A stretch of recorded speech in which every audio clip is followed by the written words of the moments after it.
Our adventure kicks off in 1944 with an epic showdown between American pilot Hank Marlowe and Japanese pilot Gunpei Ikari. It's like a bizarre historical MMA match with a giant ape serving as the referee. Just as things get dicey, Kong makes his grand entrance, saving the day and probably earning himself a spot in the Aviation Hall of Fame. Fast forward to 1973, where the Vietnam War is winding down, and Monarch agents Bill Randa and Houston Brooks are on a quest to convince Senator Al Willis that Skull Island is worth a field trip. It's like a sales pitch, but instead of pitching products, they're pitching the idea of discovering giant creatures on an uncharted island. Talk about a marketing strategy. To make this journey happen, we get the Sky Devils helicopter squadron, led by the stern Lieutenant Colonel Preston Packard. Because what's a monster hunting expedition without a military escort, right? Randa and Brooks recruit a motley crew, including the tracker James Conrad, photographer Mason Weaver, and a bunch of folks who probably should have read the fine print on their contracts. As they approach Skull Island, Kong unleashes his tree-throwing, helicopter-swatting wrath. It's like Apocalypse Now meets Jurassic Park, and chaos reigns supreme. Packard, fueled by his dissatisfaction with the Vietnam War ending, decides Kong is the enemy and sets out on a mission that's about as well thought out as a paper umbrella in a hurricane. Meanwhile, Conrad's group encounters a water buffalo that's more interested in a casual stroll than trampling humans.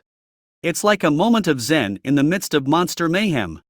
Of course, Packard's crew has a run-in with a giant spider, proving that even in the face of giant apes, nature's creepy crawlies can still give you the heebie-jeebies. Enter Hank Marlowe, the man who never left Skull Island since his epic fight in '44. He's like the island's very own Tarzan, except with more humor and less vine-swinging. Marlowe introduces Conrad's group to the Iwi village, a utopian society living the dream without possessions or Twitter drama. Packard, on the other hand, is on a mission to turn Kong into a pile of fur and regrets. Randa spills the beans about his personal monster encounter during World War II, making us wonder if Monarch is just a support group for people with traumatic kaiju experiences.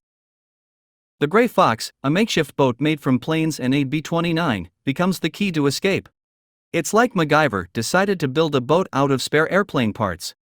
Kong makes a cameo, picking up a crashed helicopter like it's a kid's toy, showcasing his kaiju-sized strength and indifference to human conflicts.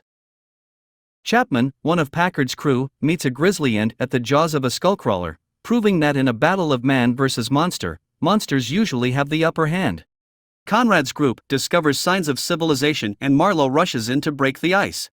It's like a sitcom moment, but with more primal screams and fewer laugh tracks.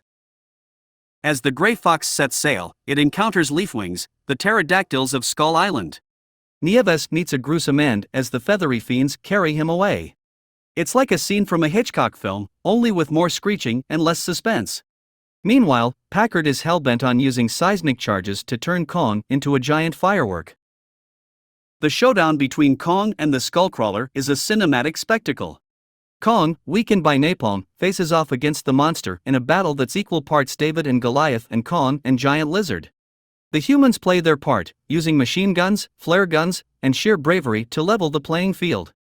In the end, Packard meets his fiery demise, leaving Kong to face the real threat, the Skull Devil. The final battle is a symphony of destruction, with Kong using boat propellers as makeshift weapons and Weaver narrowly escaping a fate worse than a dental checkup. Kong, weakened but not defeated, rips out the Skull Devil's innards like he's fixing a car engine. It's a gory yet oddly satisfying moment. As survivors are rescued, Kong stands tall, roaring triumphantly. It's like he's auditioning for the next heavyweight champion title. Marlowe reunites with his family. Conrad and Weaver face Monarch's questions, and the slideshow of ancient monsters sets the stage for what's to come.